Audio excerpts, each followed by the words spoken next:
ಪಾರ್ವತಿ ಬಂದು ಮೈ ತಗೊಂಡು ಬಂದನಂತ. ಶಿವ ಹೋಗವಂತ ಬಿಡಿಸಿದ. ಶಿವನೇ ಎದುರು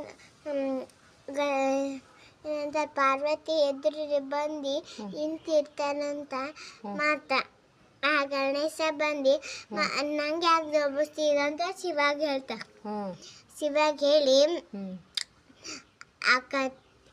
ಇದು ಇಷ್ಟು ಗುಬ್ಬಿ ಬರ್ತದ. ಆ ಗುಬ್ಬಿ ಬಂದು ಗಣೇಶನ ತಲೆ ಮೇಲೆ ಕುಂದಿರ್ತದ.